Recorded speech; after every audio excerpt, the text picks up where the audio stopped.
Hi everyone, मैं हूं शिफाली गिरधरवाल और आप देख रहे हैं कंसल्टीज। और आज हम लोग बात करने वाले हैं एक ऐसे जजमेंट के बारे में जो अधिकतर टैक्स पेयर्स से रेलिवेंट है और अपने आप में बहुत ही एक्सेप्शनल है। तो इस जजमेंट में जो जीएसटीआर 3B के अंदर इनपुट टैक्स क्रेडिट क्लेम होने से रह गया,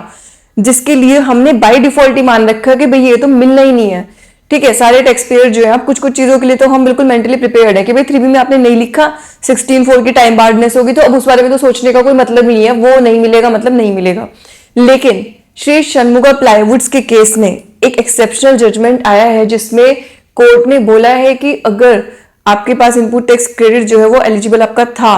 3B में नहीं लिखा था टैक्स पेयर ने, जीएसटीआर 9 में उन्होंने दिखाया था, वो 2A के अंदर उनका रिफ्लेक्ट कर रहा था, तो उस केस में भी इनपुट टैक्स क्रेडिट उसको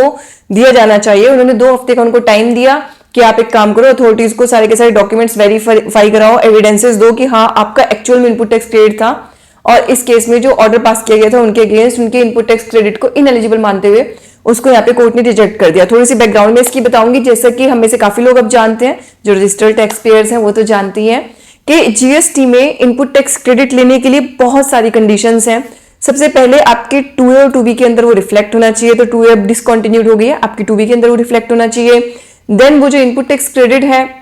उसे आपने अपनी जीएसटीआर 3B में लिख के क्लेम किया हो, प्लस वो उन आइटम्स का हो जिनका इनपुट टैक्स क्रेडिट अलाउड है, प्लस वो आपको रिसीव हो गई हो। सेक्शन 16, 17 और 18 तक काफी सारी कंडीशंस हैं इनपुट टैक्स क्रेडिट की जो एप्लीकेबल होती हैं, तो वो सारी की सारी कंडीशंस यहाँ पे फुलफिल करनी होती हैं। तो उनमें से जो कंडीशन है कि वो 3B जो आपकी रिटर्न है उसमें आपने वो दिखाई हो, यहाँ पे क्योंकि वर्ड यूज किया गया है कि आपके रिटर्न्स में वो आना चाहिए कि क्लेम करने के लिए मेरा इनपुट टैक्स क्रेडिट जो रिटर्न है वो मेरी 3B है, लेकिन यहाँ पे कोर्ट ने उसको एक अलग पर्सपेक्टिव में देखा है। कोर्ट ने बोला कि जीएसटीआर 9 भी एक रिटर्न है ना, तो जीएसटीआर 9 में भी अगर आपने उसको लिख के क्लेम किया था तो भले ही आपने 3B में आपसे लिखने से वो मिस हो गई थी, यहाँ पे उसको कंसीडर किया जा सकता है। जजमेंट का फेट आगे जाके क्या होगा मैं उस बारे में कुछ नहीं कह सकती, लेकिन अगर ये जजमेंट सस्टेन करता है तो जीएसटी का सबसे रिवॉल्यूशनरी जजमेंट में से एक होगा। हम में से बहुत सारे लोगों ने नुकसान उठाया है।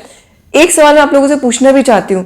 कि आप ये कहते हो कि आपके सप्लायर ने इनपुट टैक्स क्रेडिट आपका जो था वो नहीं पे किया था अपना एज ए टैक्स, तो फिर आपको नहीं मिलेगा। भाई आपने से सारी कंडीशन पूरी कर ली हो, अल्टीमेटली उसने नहीं पे करा तो मैं आपको नहीं दे रहा, तो आप इसका उल्टा भी सही कर दो ना कि यार अल्टीमेटली अगर उसने पे किया है मैं सस्टेन कर सकती हूँ, उस चीज को सब्सटेंशिएट कर पा रही हूँ कि मेरे पास प्रूफ है, उसने भी किया है, मैं भी कह रही हूँ किया है, सबूत आपको लाके दिखाए जा रहे हैं, तो और कोई कंडीशन पूरी हो या ना हो आप उस इनपुट टैक्स क्रेडिट को दो।